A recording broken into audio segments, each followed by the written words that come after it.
All right, well, welcome everybody to our ITE Safety Council meeting.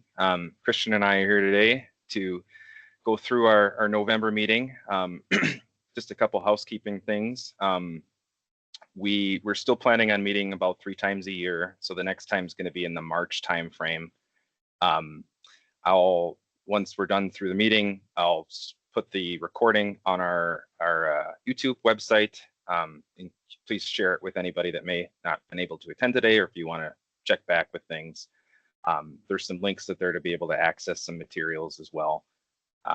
And I'll share that link with where that location is in the chat here. And I'll be sending out some PDH for self-reporting shortly after the meeting, probably in a week or two. So expect that. But yeah, I'm going to pass it off to Christian to introduce our first speaker. Thanks, Dan. And yeah, we're very excited for this one today since we have a couple speakers from the Medical College of Wisconsin looking at safety from a different side than we've typically done in the past at these meetings. So the first speaker, we have Maureen Busalaki, and she serves as the director of the Division of Alcohol Policy, Prevention, and Research in the Comprehensive Injury Center at the Medical College of Wisconsin. And she leads the Wisconsin Alcohol Policy Project. She's also president-elect of the Wisconsin Public Health Association and co-chair of the association's Policy and Advocacy Committee. She served on Middleton City Council, worked as a lobbyist for Smoke-Free Wisconsin, which led Wisconsin's smoke-free air law effort, and she chaired the Alcohol Prevention Work Group for the Safety Council on Alcohol and Other Drug Abuse. Maureen is a frequent presenter at state and national conferences on advocacy and public health issues. She's an avid biker, hiker, and gardener, and she lives with her husband Steve and her 2 daughters, 3 dogs, bird, cat, and gecko in Madison, Wisconsin. Sounds like you got a full house there. So with that, I'll pass it off to you, Maureen. Thank you for speaking.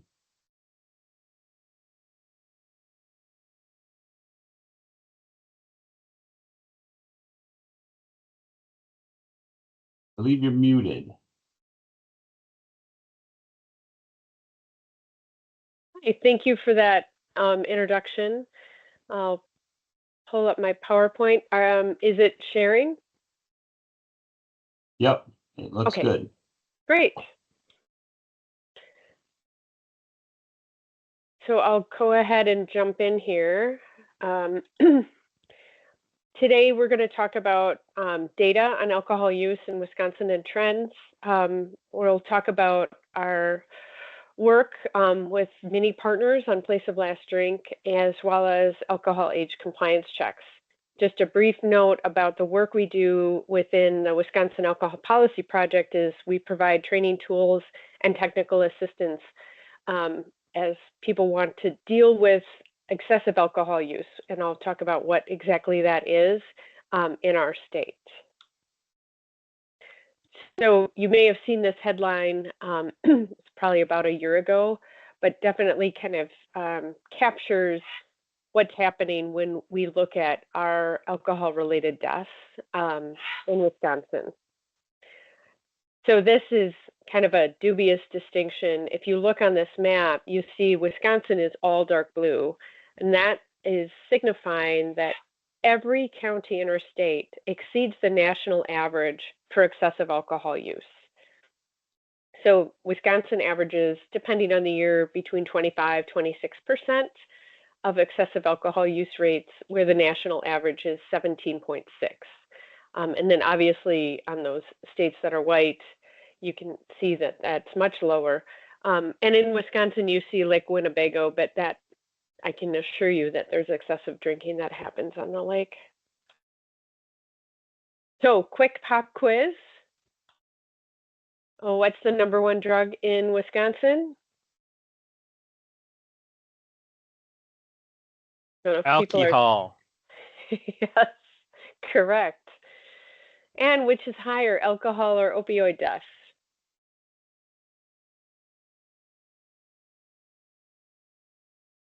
Alcohol. Correct again. though the amount of information and funding and all of that is definitely on opioid deaths, which we need to do everything we can to stop opioid overdose deaths. But deaths in Wisconsin related to alcohol, the top line is total. That's all alcohol attributable deaths. So that includes diseases as well as more acute injuries that are fatal. The gray line, the middle line there, is the number of acute deaths. So those are injuries from motor vehicle crashes, but also drownings, alcohol poisonings, and other, fatal injuries and other fatal health conditions that come on acutely. And then the yellow line is the number of opioid deaths in our state. So we, again, need to absolutely do everything we can to reduce opioid deaths, but we need to also pay attention to all the folks that we are losing from alcohol and alcohol attributable causes. So what is excessive alcohol use? I use that all the time because it has a definition. So binge drinking is 5 or more drinks on average for men, 4 or more for women, and that's in a 2 or 3 hour period. The reason that that number is there is because that means you're intoxicated when you've had that much to drink in a 2 to 3 hour period. So you hit 0.08. Anyone under the age of 21, there's a myriad of harms that happen to young people. And we also know young people tend to binge drink, which can cause more harm and can be damaging throughout their life. Heavy drinking is really 1 to 2 drinks a day. So you can't save them up for the weekend. And that's, like I said, 1 or 2 a day that can cause long-term impact. And of course, alcohol use while pregnant. So I think you probably already know this, but NHTSA says, 37 people die every day in drunk driving crashes. Lots of people have died from alcohol-impaired driving traffic deaths in 2022. And the number of people killed when they had a BAC of 0.01 to 0.07 in 2022. In Wisconsin, a person is killed or injured nearly every 3 hours from a driver using alcohol. So this might be a slide you wouldn't expect, because I know I'm talking to traffic engineers and planners, but I think it's important that you understand a little bit about the alcohol environment.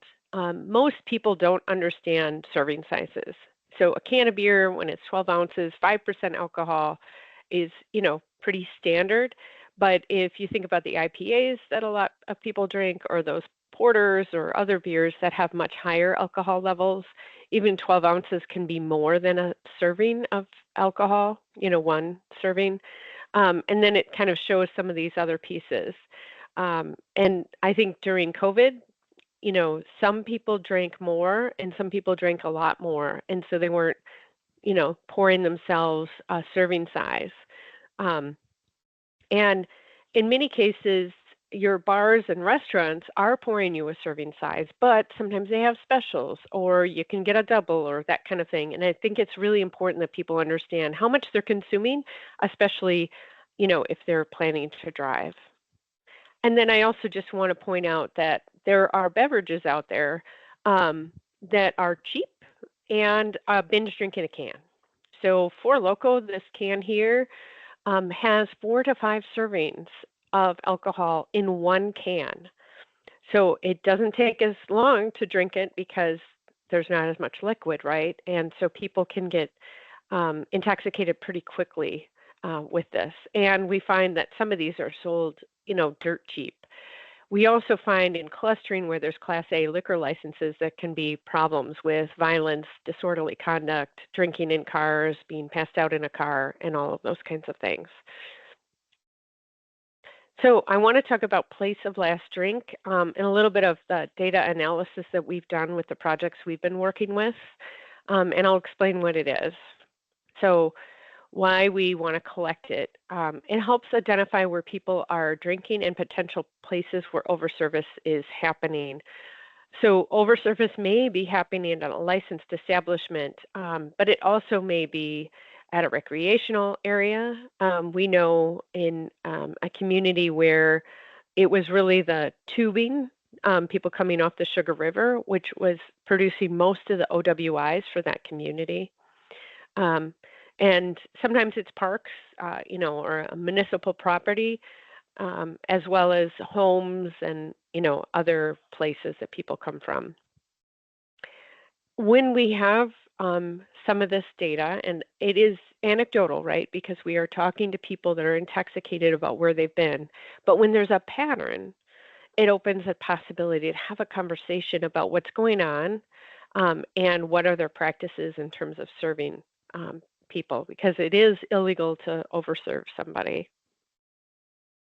And then, changes can be made based on that data, the calls for service, licensing committee concerns, and those kinds of things. So I'll give you, this is just kind of a raw data sheet. Right now we have fancy Excel sheets that we received from some communities, and you can just see the basics, the date, the place, the time, the location of the stop, where they were coming from or where they were stopped, their BAC, how many drinks they've had, and those kinds of, just like I said, basic data. And some communities just start out with simple counts in order to just get an idea of what's happening. So then when they get these counts, they can see, there's 3 establishments that have 3 stops where they're mentioned or more. And generally that's where communities start to, want to ask some questions about what's happening at that place. But it's also important to have data from multiple locations. So this is a county with only 1 city.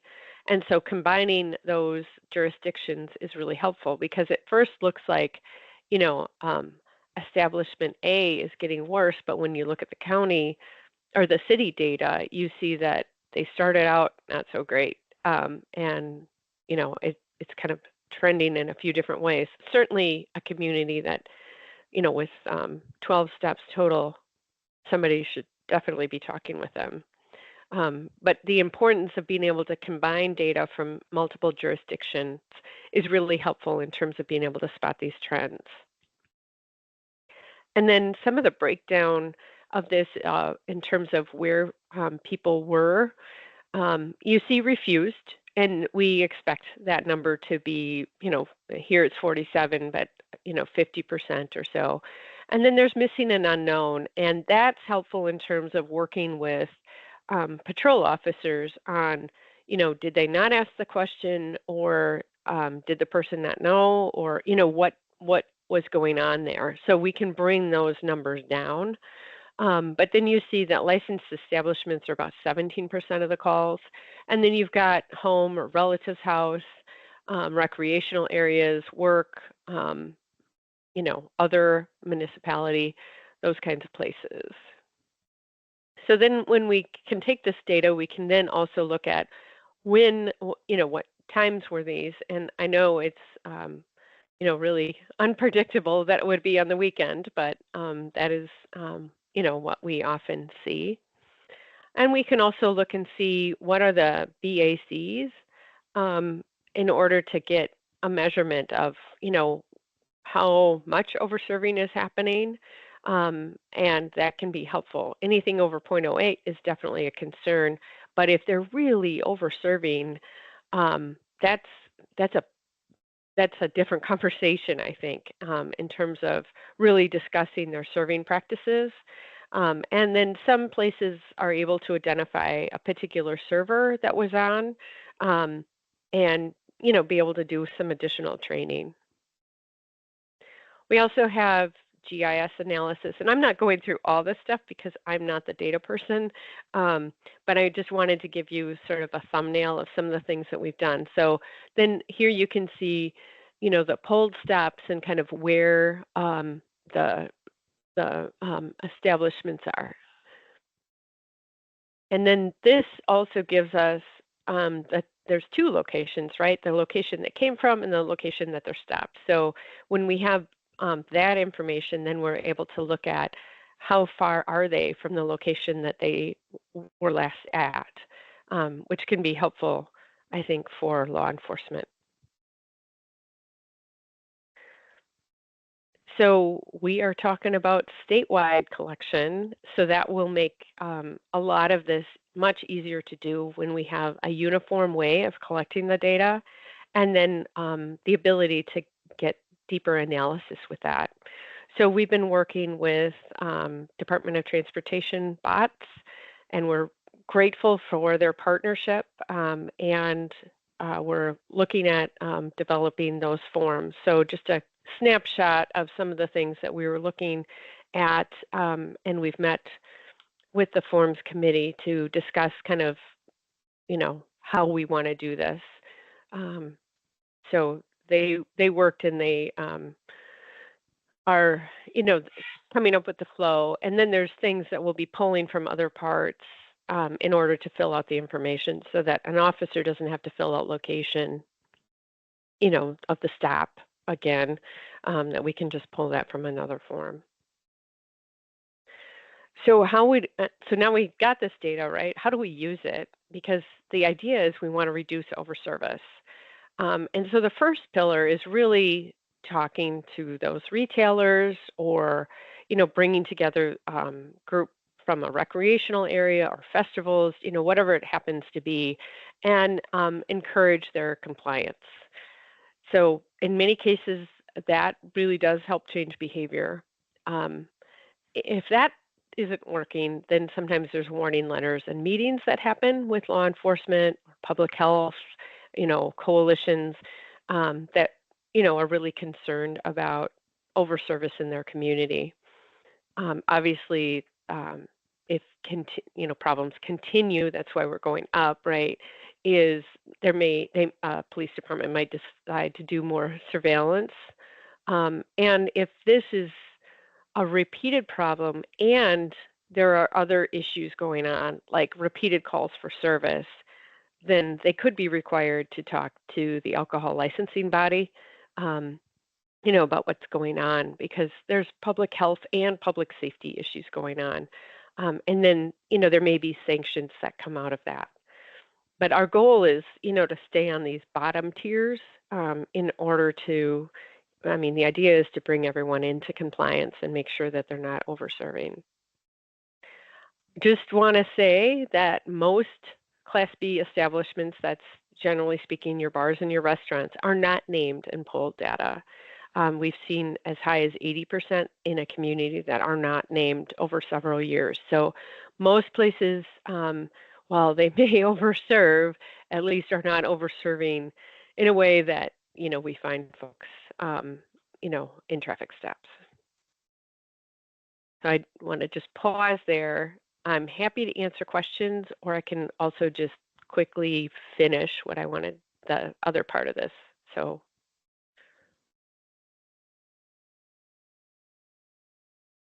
not hearing anything, I'll keep going. There's another piece that we find to be really important, and this is alcohol age compliance checks. We know when alcohol age compliance checks are done on a routine basis, it can reduce youth fatalities. Now, granted, kids get alcohol from all kinds of places, but it's really important that they don't get it from a retailer.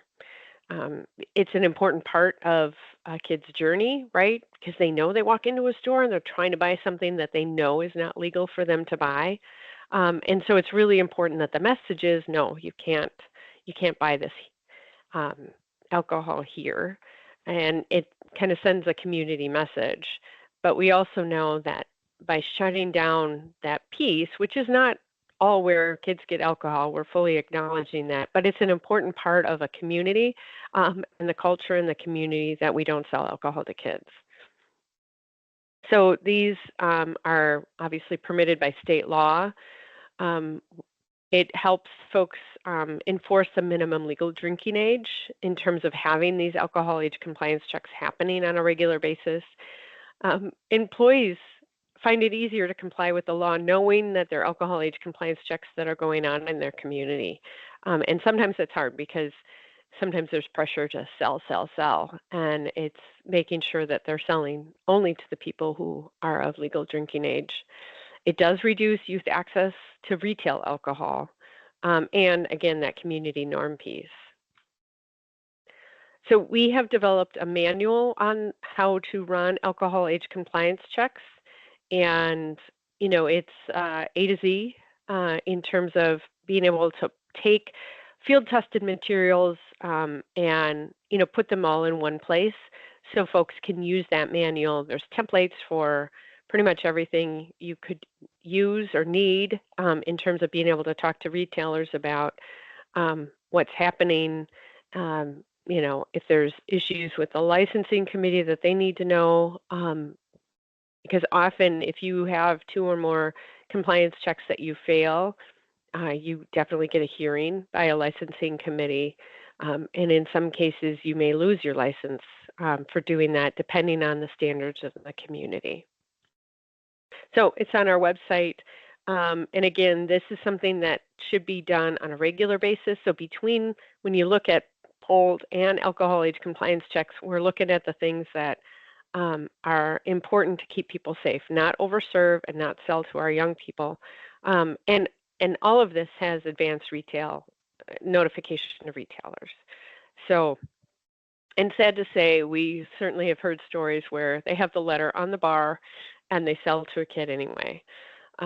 So again, we know these are tested protocols. We engage law enforcement, we engage public health, local coalitions that are working on these issues, and had up to 90 organizations weigh in on this manual. So we feel pretty confident that it's a good manual. But the next step is getting all of this data collected. And so we've been working with Ninjas for Health on a statewide database. So Tobacco Compliance Checks has this kind of thing as well. And that way it's easy to put in the information in the field, and then we're able to collect that so we understand where around the state things are happening. So both with polled and with alcohol age compliance checks, are there franchises that are a problem, that are going to take more than a local effort potentially? And again, being able to look at that broader picture of what's happening with our data, what's going on, and how can we create more safe users, right, in the system. So I'll pause here for questions, and I can stop sharing.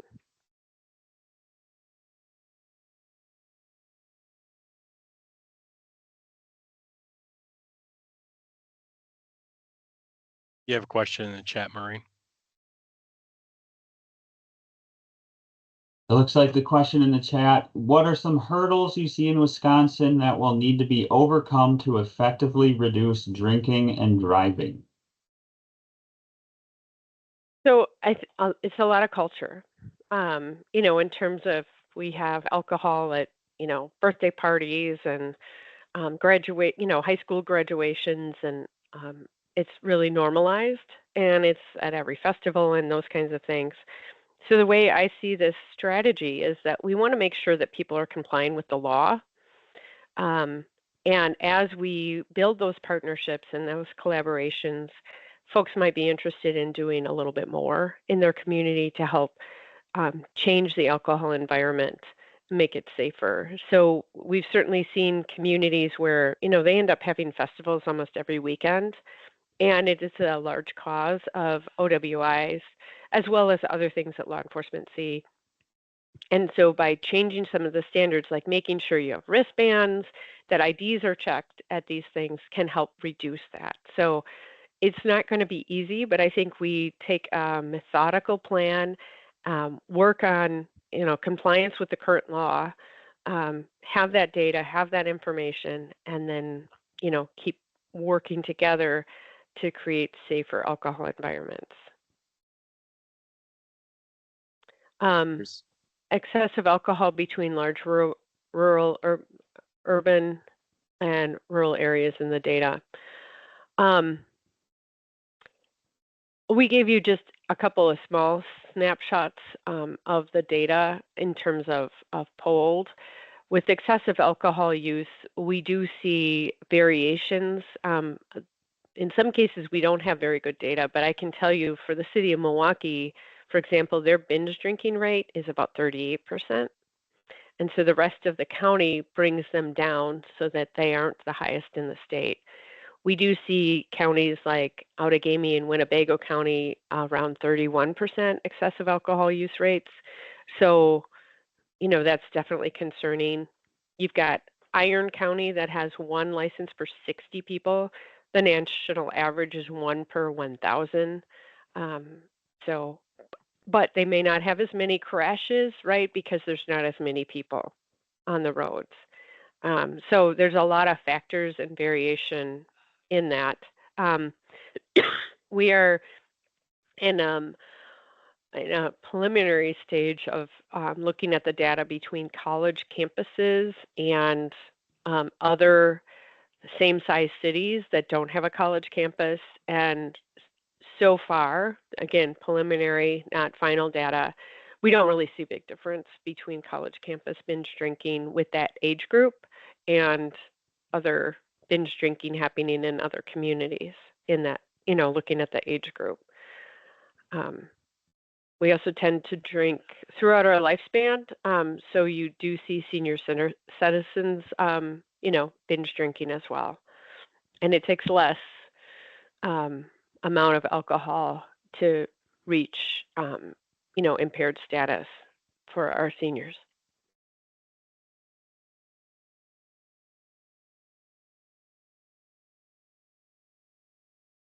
Any other questions? Otherwise, if you think of something, we can always circle back if you put it in the chat. All right. Well, thanks, Maureen. I'll introduce our next speaker. Dr. Cron is a nurse practitioner in the trauma surgery and pediatric emergency medicine at the Medical College of Wisconsin and helped establish the Hart-Gettin Injury Prevention Fellowship at the Comprehensive Injury Center and was the inaugural fellow. She works primarily on injury and gun violence research with equity as the focus for both. Dr. Cron's current grant involves working with the Biomedical Engineering Department Crash Lab to establish which elements of female anatomy and physiology are underrepresented in auto safety research, leading to greater injury and death rates for female occupants of vehicles and crashes. All right, I'll hand it off to you, Susan. Okay, thank you. Can everybody hear me okay? Yep. And screen is shared? Yes. Yep, you're good there. Wonderful.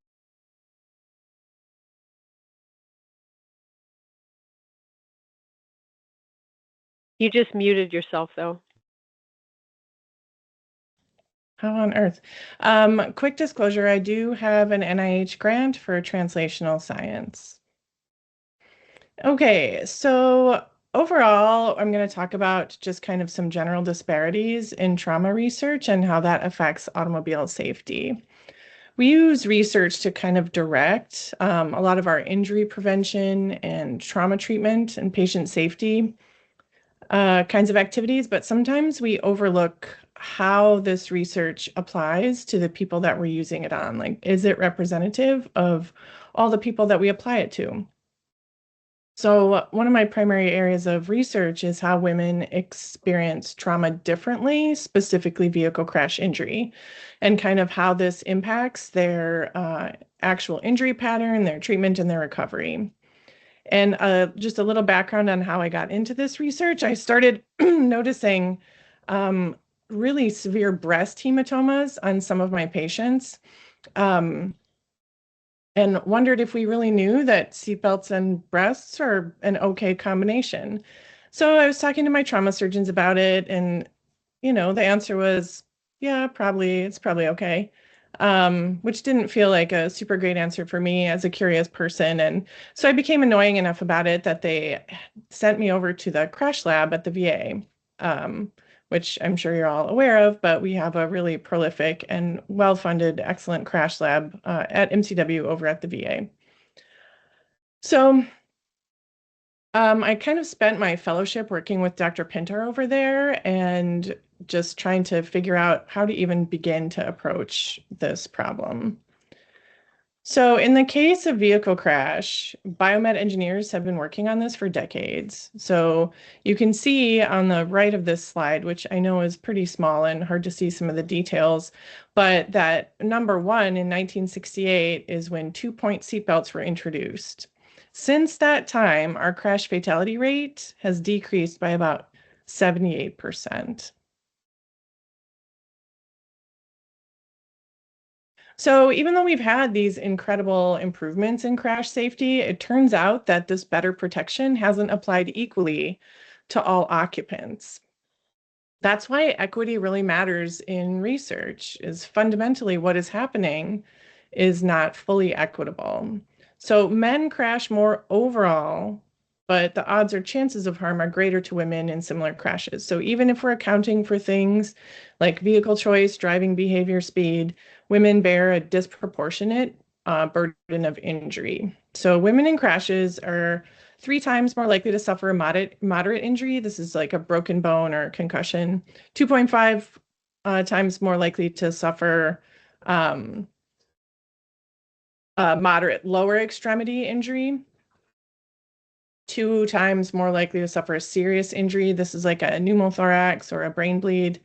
Overall, 2.9% greater relative fatality risk, greater risk of permanent medical impairment related to neck injury, and more frequent entrapment. Interestingly, the injuries when people are entrapped are different between men and women. So the difficulty of this issue is that we have really extensive confounding, like non-physiologic, non-anatomic factors that are related to behavior, choice of vehicle, crash dynamics. So we're not necessarily only comparing, structural physiological things. We have behavior here too. So that makes it almost impossible to use like a true matched pairs type study to evaluate this. So one of the issues kind of at the root, or potentially at the root of this, is how we've used crash testing throughout history. As I said before, we have a lot of factors in sex disparities in crash. Men driving bigger, heavier vehicles, more likely to be in the striking vehicle, behavior, things I said before. But it is very likely that one of the contributing factors is that all of our vehicle safety equipment is designed primarily using male standard crash test dummies. So to represent adults, most crash testing uses the 50th percentile male dummy. So this is 50th percentile from, I think, the 1970s. And he is 5'9" and 171 pounds. So the female dummy is a scaled down version of the male dummy, and she's about 4'10" and 109 pounds. So the first time I saw her, you can't tell in this type of meeting, but I'm about 6 feet tall, and well, that didn't really feel super representative to me personally. So because it's a scaled down dummy, it doesn't account for differences in structure or mass distribution, strength, body composition, really any of those things. So anything designed based on crash testing with these dummies doesn't really account for different body types. Furthermore, and this is kind of a real clinker, in some of the stages of crash testing, there are a lot of different stages mandated by different entities. In some of the critical stages, the female dummy is not actually mandated to be used in the driver's seat. So at some phases she is, and at some, the only requirement is that she's used in the passenger seat. So then we have to think about, how did this happen? Like, how did we kind of allow such an obvious problem to arise? And it's not really surprising. I mean, all of this started in the 1950s and 1960s, which was, just to our current eyes, kind of a sexist time. So, lack of inclusion in, and sometimes actually exclusion of women in spaces where this research has been performed has absolutely influenced this. Without women in engineering, legislative bodies, regulatory institutions, medicine and surgery, and industry spaces, the their perspective is just less likely to be represented. I mean, the male body has been the historical default for medicine and surgery kind of forever. So, and based on some of the conversations that I've had with my team, it's just easy to miss details that you don't personally experience or struggles that aren't yours. And it's easy to overlook like the impact of something that seems small if it doesn't have an effect on your daily life. For instance, you know, there's a seatbelt adjuster on most newer vehicles. And again, I'm 6 feet tall. I was not aware that many of the women I know actually can't get it low enough so that the seatbelt is comfortable across their neck. So that was just an example of like, if we don't have all types of bodies discussing this, we miss some things. So it really is just kind of absence of people in the research.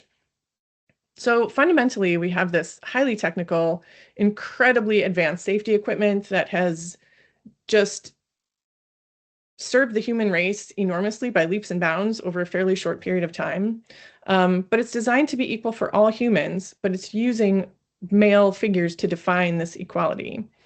That has resulted in the disparities most heavily affecting female occupants. So it's in this realm, our assumption that men and women are identically affected by crash dynamics is not really a great assumption. And so we have some catching up to do before we can say we've achieved equity.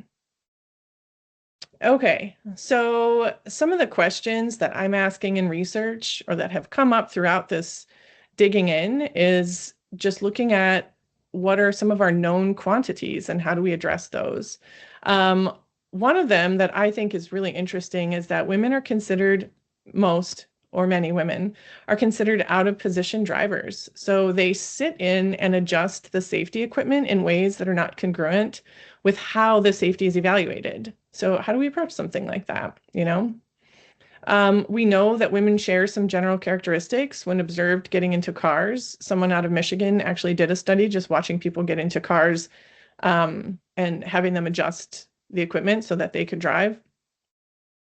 And overall, you know, women sit closer to the steering wheel, have a different angle of legs reaching the pedals, less muscle in the upper torso. So we need to start asking, how does safety equipment interact with how it's being used by female bodies?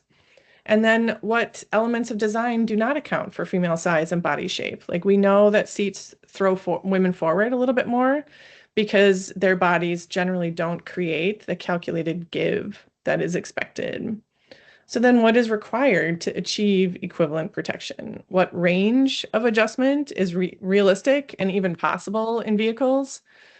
And what degree of modification is required to reach these adjustments? Like how big of an ask really is this? And then fundamentally, can vehicles accommodate these differences? And is it all vehicles or just some? And what are the limits really? We also know that women have different anatomy and physiology than men, right? So what injury patterns differ between men and women in crashes? And which anatomic differences contribute to this?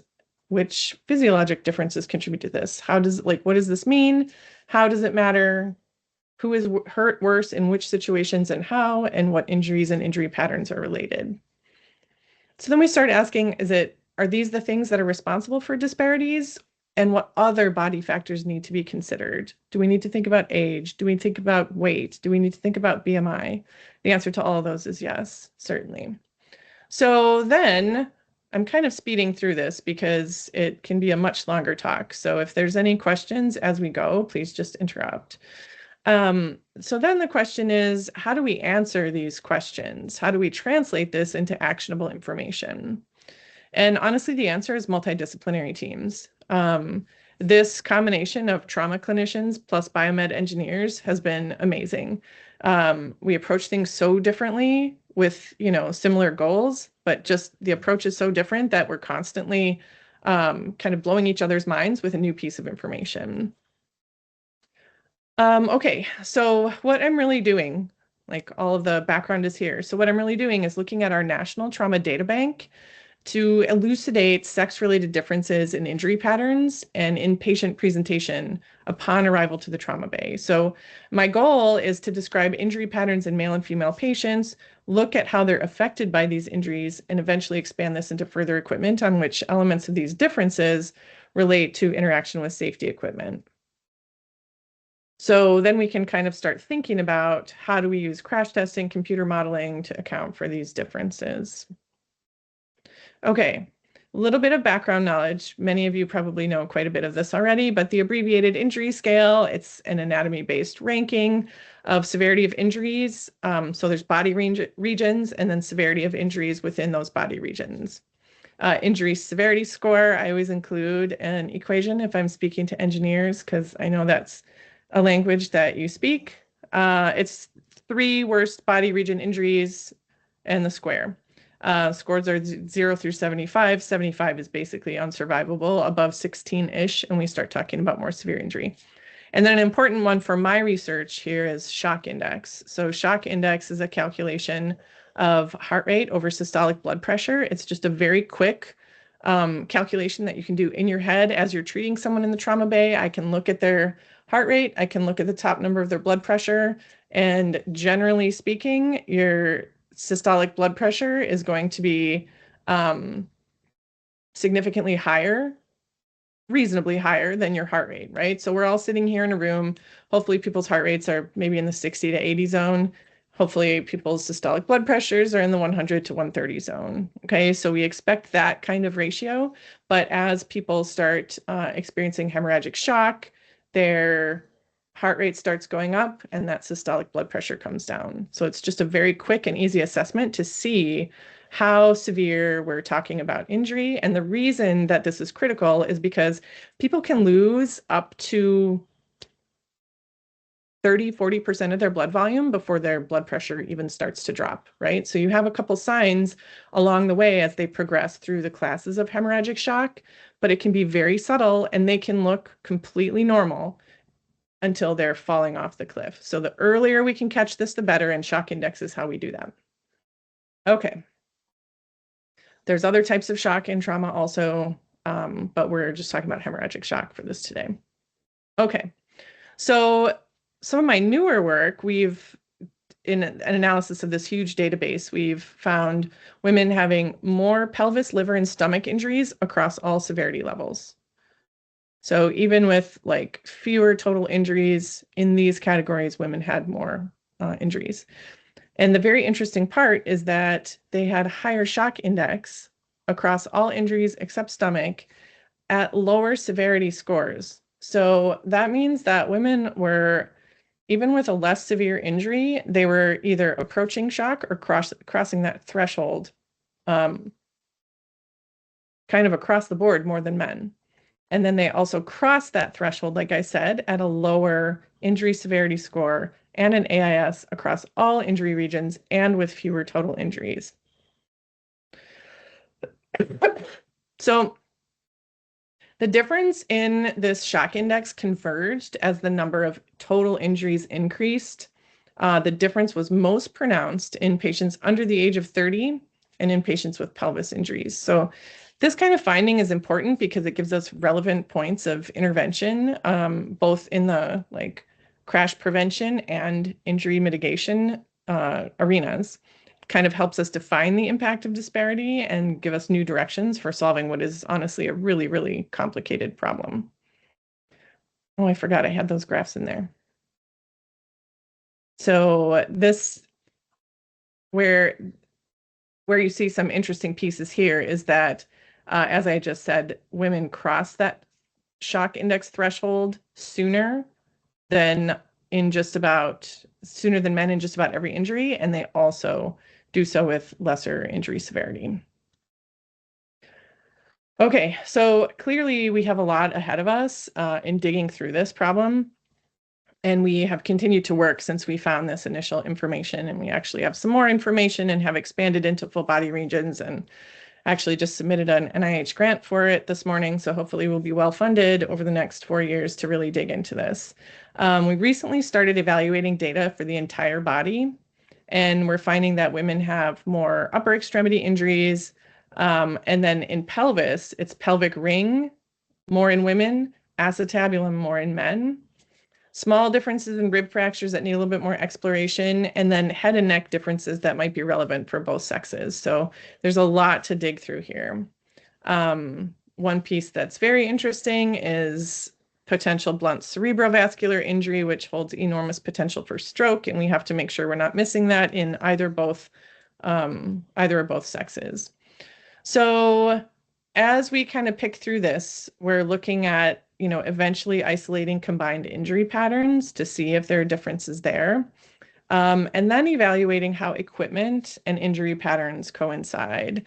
There's a lot of data through NHTSA that basically involves a bunch of engineers kind of evaluating a crash. If anyone's familiar with the Siren research centers, evaluating a crash and trying to decide where each injury occurred. Like, was it this contact with this portion of the car, or was it this portion of the car? Or was it because they hit here first and then here? So there's a lot of information on injury patterns, and they're well versed in looking at that. So hopefully providing some of this sex difference can allow for that evaluation as well through equipment use. And then eventually we'll hope to get to computer modeling and some identification of relevant design criteria, finally leading to an accurately designed and produced female crash test dummy and legislation and policy change mandating its use. So obviously kind of a long road, but the important thing to take away, I think, today is just to think about who's present in your research or your work, making decisions that affect all people, and why are they missing, and how can you bring them to the table? Like, how can you make sure that you're getting all perspectives represented that need to be represented, so we're not missing critical things like, an entire sector of the population being represented by a male dummy. I will gladly take any questions that you have.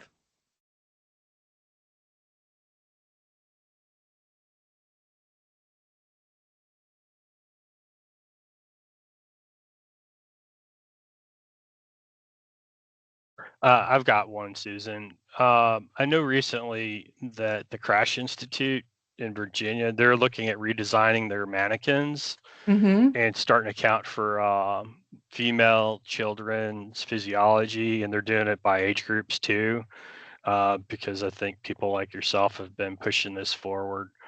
So thank you for that. When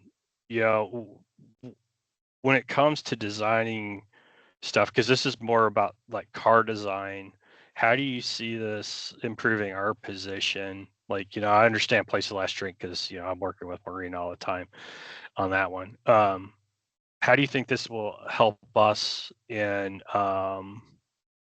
infrastructure design and behavioral programming? Because we don't necessarily have really good trauma linkage yet here in Wisconsin. We do have the NIMSIS system, but I don't think we weight in types of trauma in our decision-making cycle. Yeah, and I think that would be like a fantastic thing to start thinking about connecting. I think all of this research has the potential. I mean, we're geared toward, the ultimate goal of changes in vehicle safety design that, account for all different body types. But one of the pieces of the grant I just submitted actually is looking at all of the CIS data from NHTSA, the CIS crash viewers. So I'm picking apart all of the factors that are available there to see what differences we have that are influencing crash. And a lot of that stuff is pre-crash, behavior as well. So I think there's going to be a lot of potential connection between us in looking at how to address that. We know that, men are more likely to speed or, whatever. There's like some certain behaviors that could be potentially intervened upon. But what other things don't we know? And might those be points of intervention along the way? Cool. Thank you.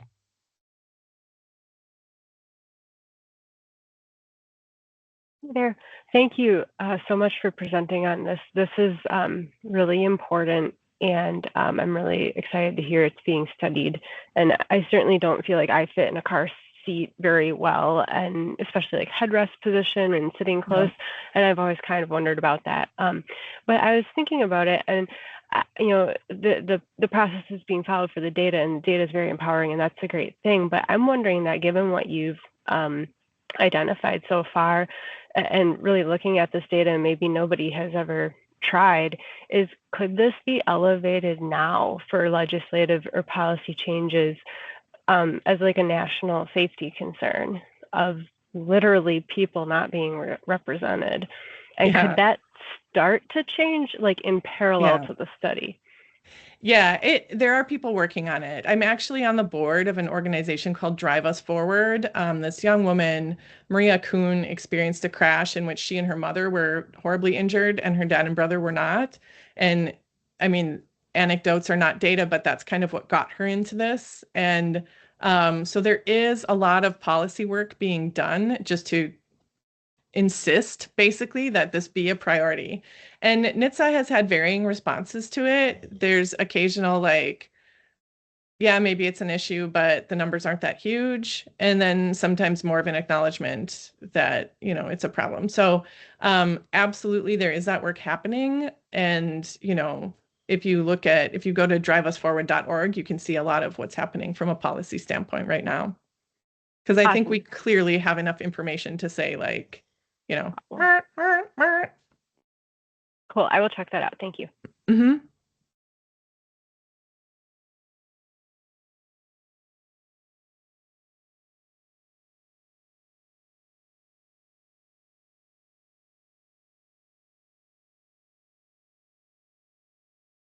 Susan, I don't know if you've looked at this, but probably going to expect my question.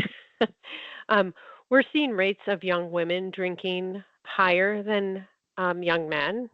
Yeah. And I'm wondering if that is in the data at all that you see, or.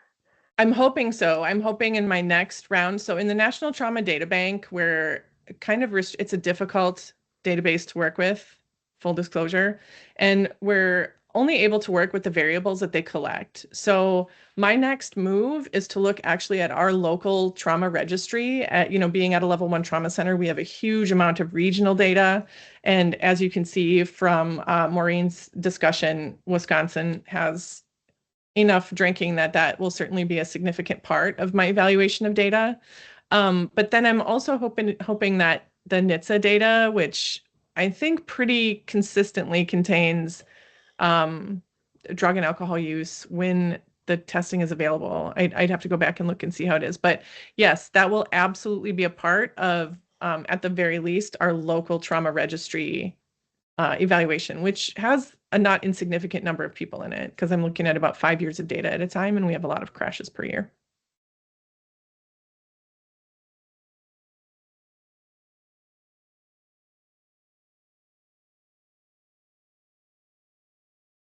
Does anyone else have any last questions? Otherwise, we can wrap up today's meeting.